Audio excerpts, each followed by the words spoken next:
On this episode of Get Judged by Byron Browne. Hey, you committed a crime, you owned up to it, you served your time, and you're still having to deal with that. I never said the word sex or suggested anything having to do with sex. I hear you yelling and I feel the same way you do. Why keep working for him if he's not paying you? He just kept saying, like, we'll get you paid, we'll get you paid. It sounds like this guy is a complete jerk.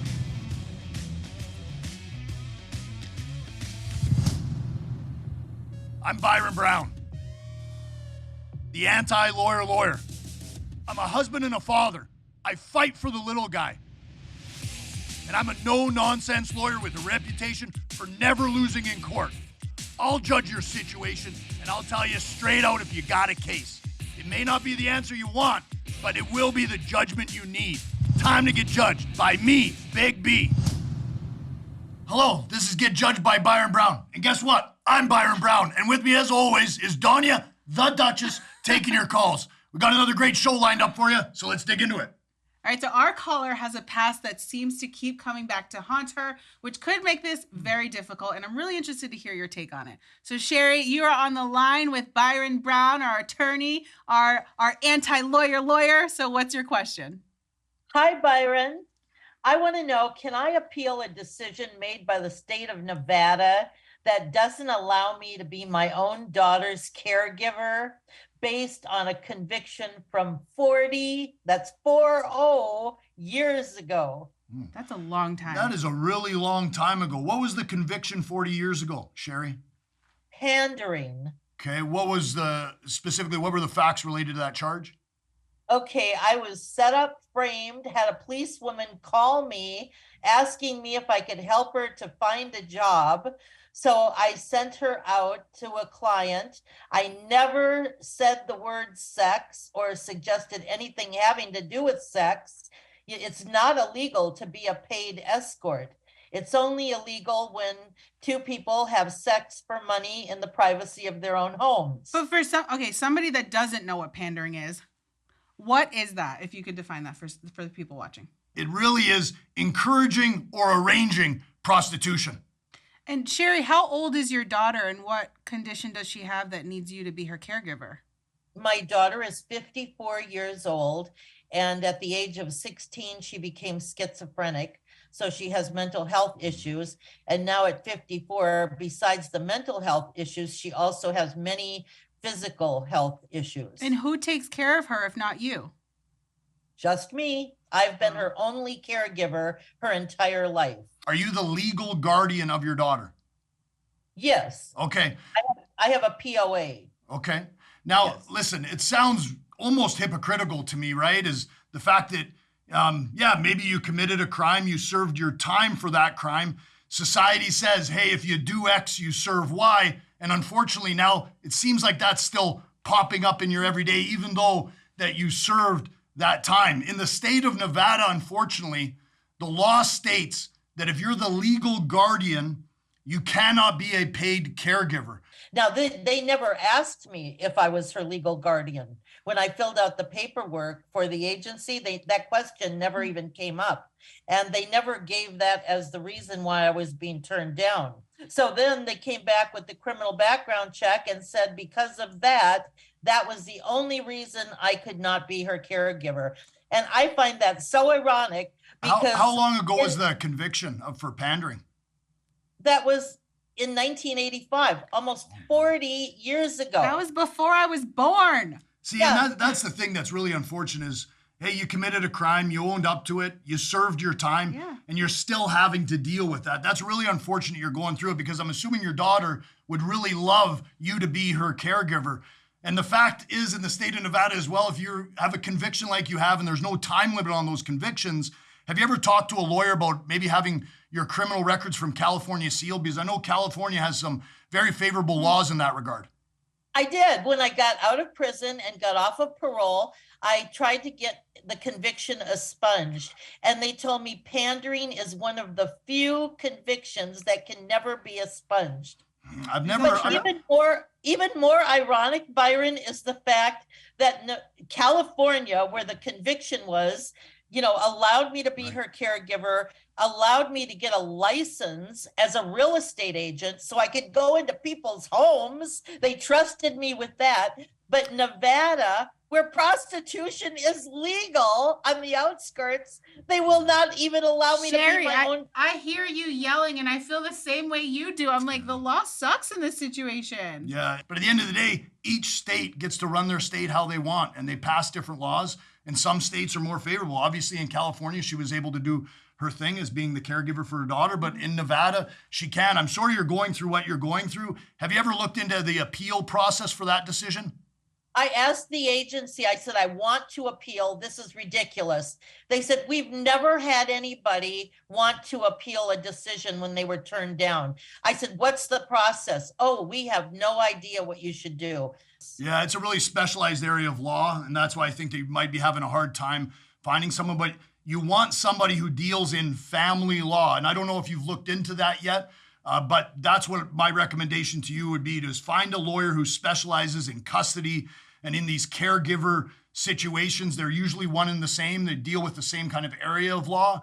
And so I would encourage you to do that. It's unfortunate what you're going through because, I think it's really hypocritical. You've paid your punishment, so to speak. You've paid your time that society's doled out. And now you're still having to deal with that. So it's really unfortunate. I feel bad for you and your daughter because I know your daughter would love for you to be in that position to take care of her. Thanks for the call, Sherry. It's time for my closing statement. See you in court. She should definitely go to court and pursue her rights. I mean, 100%. You said it best, where it's like the system is so messed up sometimes, and this is why this works, because I can call you out for it and be like, Right. I don't like that rule. That law sucks. And I feel bad for her. 40 years ago, that's before I was born, and she still has to pay for something that she already served her time for. Yeah, it's unfortunate. And I always say this, but it's true, is the law is always late to catch up with everything, and 40 years ago, she had this transgression and it's still impacting her life, not even in a minuscule way. Yeah. This is a big way. Like, her daughter has some issues and she wants to be the caregiver. Yeah. And who better than a mother to be a caregiver for a daughter, right? I agree. I know if I was in this position, I'd be doing the same thing as Sherry. She can't stop fighting the good fight, though. Yeah, keep fighting the good fight, Sherry. You're a good mama bear. 100%.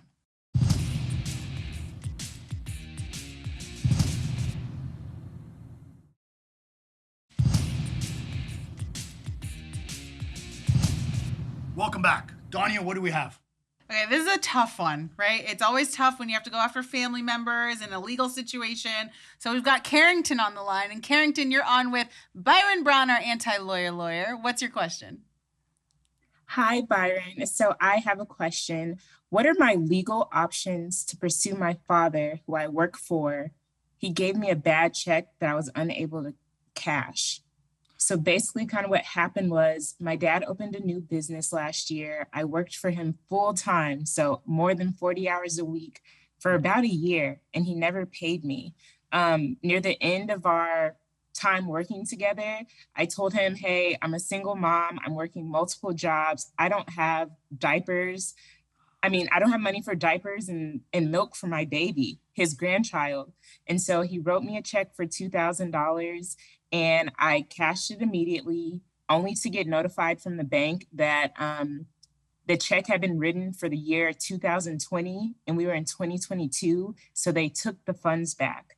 I let him know that, hey, the bank said I couldn't cash it. He never flinched. He never tried to rewrite the check. I even went as far as looking through his whole checkbook to see if he normally writes it kind of messy or anything, but he had only wrote my specific check that way. Huh. When you started working for him, Carrington, did you have any sort of agreement with him as far as an hourly wage goes or anything like that? No, so it was a new business. So I thought that I would help him get up and running. But so honestly, hold on, let me stop you right there though. When you say I wanted to help him, so was this out of the goodness of your heart that you were working for him, and was that the agreement that you had with him? No, I was wanting to be paid, but he would never sit down and tell me a number. So I told him I wanted to be paid $80,000 a year. And he kept saying okay, we'll work on it. We'll get you paid. Why keep working for him if he's not paying you? It's her because dad. every time I tried to quit, he said that I couldn't leave the staff with no help. And so I attempted to quit. I tried to just like randomly be like, okay, you guys got it. But it was always like an emotional thing, like, oh, the staff needs you. I need you. Wait, Carrington, did you have a good relationship with your dad before this, before you started working for him? Honestly, no. So we got back in contact when I gave birth to my baby. He said that he wanted to be a part of our family, be a part of our lives. And I took it sincerely. I thought that he would want to like do the right thing. So since that time, Christmas has passed, my daughter's birthday, my birthday, he's never called. He's never checked on his granddaughter. Does he have a history of doing this, Carrington? Like, is he a shady businessman or is he a good businessman? How would you describe his business practices? I would say he's a shady person just in general. Right. He has 7 children, so this isn't out of like the question. Okay, and he just refuses to pay you anything, refuses to rewrite the $2,000 check, I'm assuming? Yes. And he cut all ties with you, is that fair? Yes. Now, when you were working for him, were you living with him under the same roof or no? No, we weren't living under the same roof, but I was the general manager of the business. So I did everything from payroll to paying all the other employees, including my older brother who was on staff. So I paid everyone in the building, but I was unable to get paid because the payroll was in my name. Yeah. Did your older brother get paid?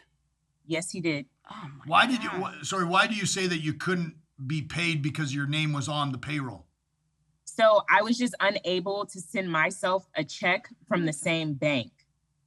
I mean, that makes sense, right? Is that not a normal thing? That's not really how payroll works. So if you work for payroll, for example, like if you're the person doing the payroll, you're allowed to write your own. 100%. You are? 100%. I run my own business and I run payroll, and I ran payroll the other day and So I paid myself. Did your father tell you that you weren't allowed to pay yourself? Good question. Yeah, he just kept saying like, we'll get you paid, and never did it. So this is the thing. I mean, he's violated a bunch of different labor laws, minimum wage laws, and you can definitely pursue him, but this is the decision that you have to make. Sounds like your connection with him, your relationship with him has soured. Maybe it's non-existent. That's one thing I always ask people to consider before moving into a legal action, because as soon as, say, you report him to government officials, say as soon as you file a lawsuit against him to recover your wages, because let me make one thing perfectly straight, Carrington. You're a great daughter, you're a great human, and for you to do what you did in good faith, assuming that your father was going to do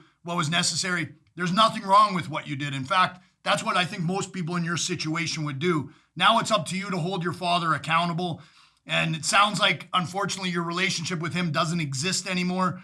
So I would strongly encourage you to go and talk to an employment lawyer, and if you want, report him to the particular state that you worked in, because he's definitely violated some of those labor laws and minimum wage laws. Is there any proof that she needs to have in order to go after her dad? She's going to have witnesses, right? Okay. That's going to say, hey, she was working at this particular place. If you do, did you capture your time at all? Did you guys have to punch in? Did you have to write it down? Did you keep a diary? Did you keep any written documentation about the hours that you worked for your father? Yes, and even better, I recorded him telling me how much I worked at the business, what I did, what my day-to-day was. Good for you, Carrington, we're going to give you a slow clap. That is so good. That's awesome. You really loaded yourself up, so to speak, with evidence, which is really going to help you pursue the claim against your father. It sounds like your father needs to be held accountable for his actions. Unfortunately, his daughter's the one that's going to have to do that, but we really appreciate your call and your time. Thank you very much. You just got judged. It's one of my favorites. Yeah. But that father, he needs to get judged. I mean, here's the thing. We get a lot of people that end up calling in, and then it's like you hear their stories and you're kind of on the fence with it. But for her, it sounds like she has a clear-cut case. I mean, she said she has him saying the hours that she worked and stuff. Yeah, I mean, everything's there. All she's got to do now is put it into action, which is, easier said than done, right? Especially when you're going after a relative, not only your relative, but your own father. With that father-daughter dynamic, like as a father, I can't even imagine doing that to my own daughter. Well, that's because you're a good father. To me, it sounds like this guy is a complete jerk. He sounds very selfish, right? He's paying everybody except her. And he took advantage of her. Really took, 40 hours a week for over a year that she's worked. and that guy has the heart or doesn't have the heart to know. pay his own daughter? What I can only hope for Carrington is that she can put that father-daughter relationship to the side, because, you know, we sit here and we're like, oh, relationships more than legal, more than this and the third, family. And we feel that way. But when somebody wrongs you that way and your own father, I think she has to start looking out for herself and her kids. Well, and when that respect isn't a two-way street, Yes. right? She obviously respected her father enough to work and hold him, Yep. you know, to the position that he was in for that period of time. Yep. But now he's made his feelings known. He hasn't paid her, so it's up to her to put her foot to the pavement, so to speak, and take him to court. Go get your money, girl.